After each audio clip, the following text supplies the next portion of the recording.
So I'm a kid from the suburbs, and along the way, I've placed meaningful tattoos on my body.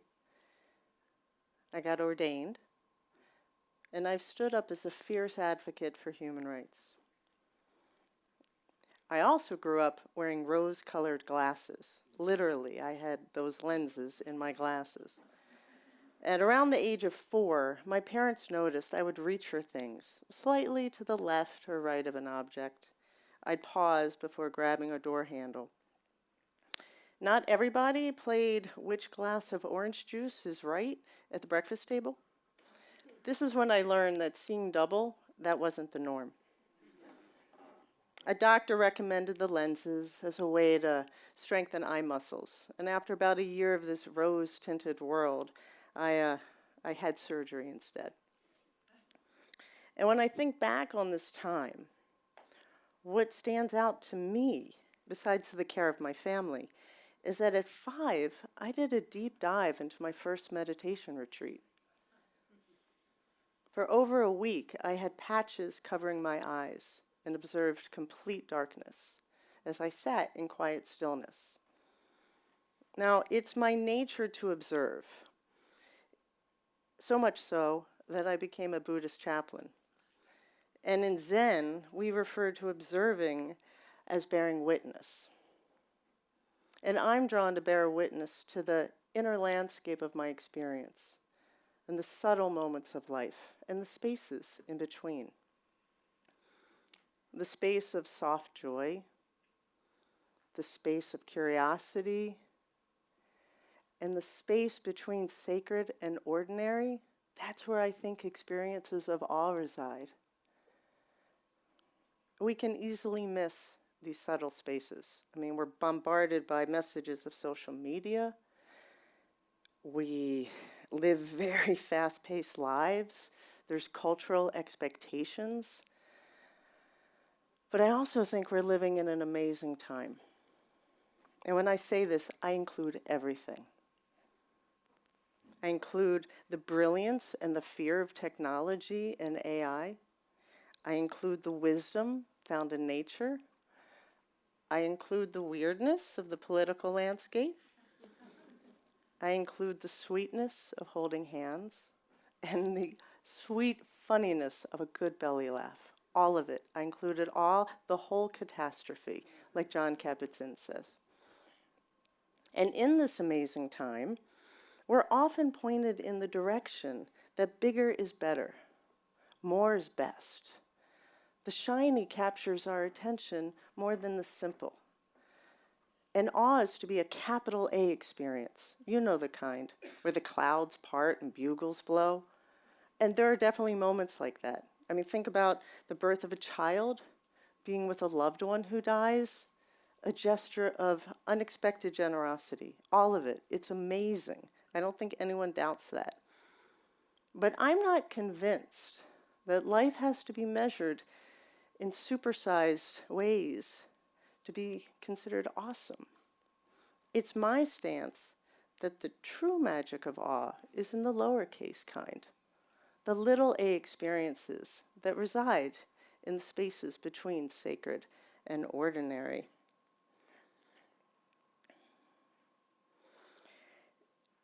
I want to tell you a few stories about my life that shaped this perspective, okay? I already told you about the eye surgery, and there were a few other health challenges that happened in my youth.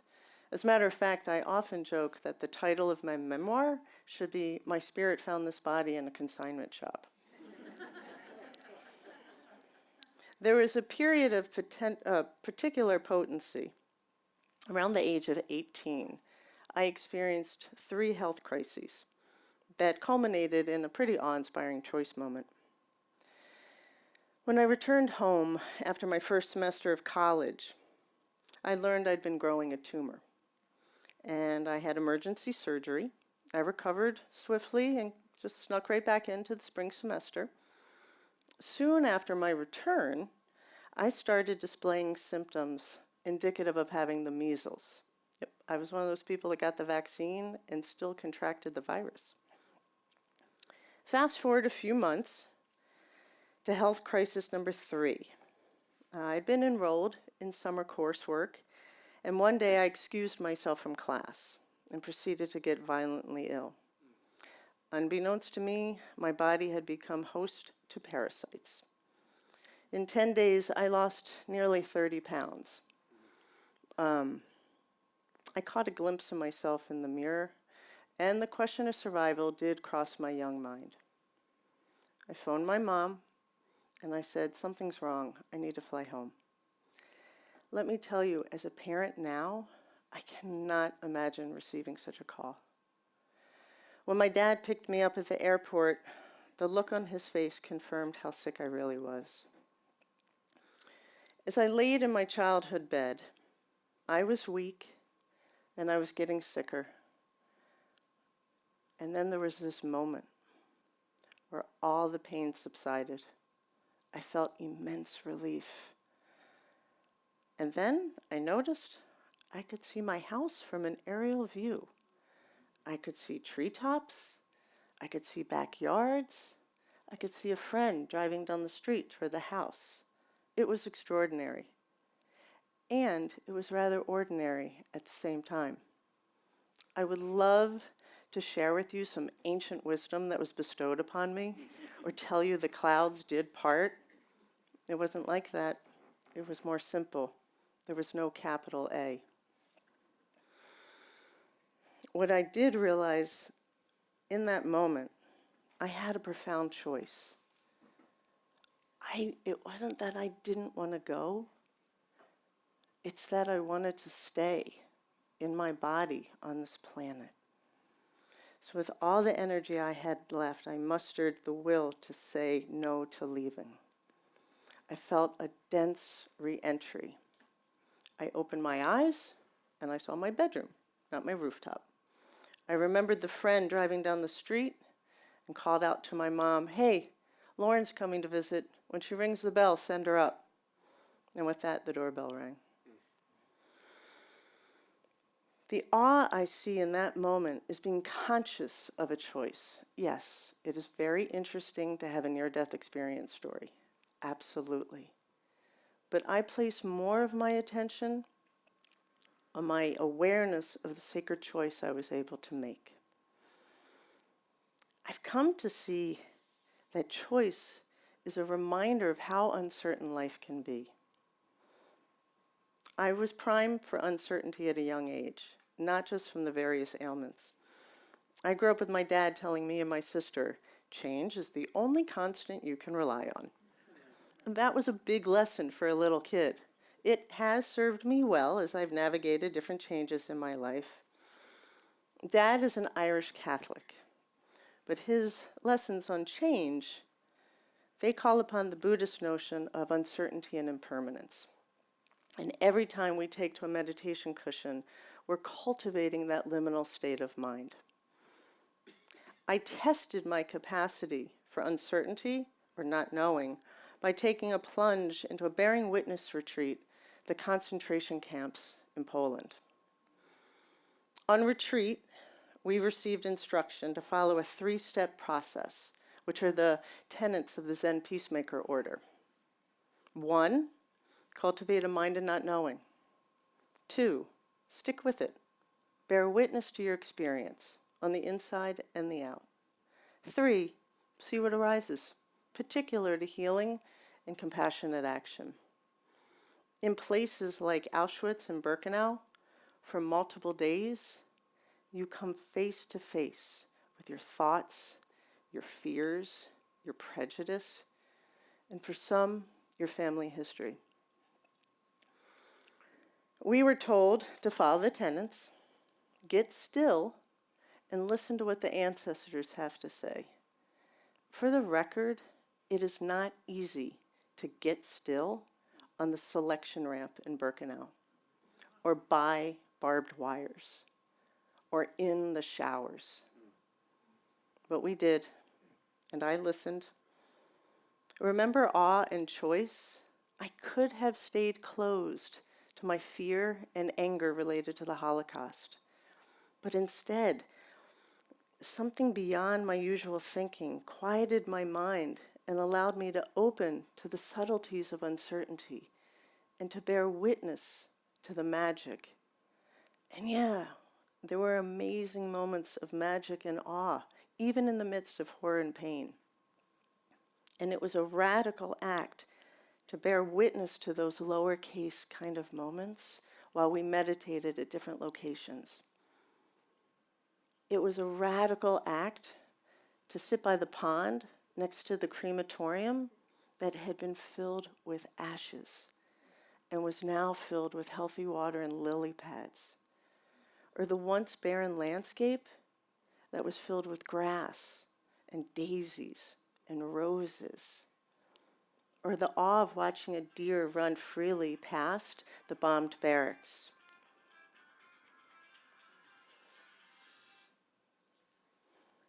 One day on retreat, a rabbi gave a talk in the mother and children's barrack. And as it goes sometimes with Jews, someone started to clap, slowly, not in applause, but to start a song.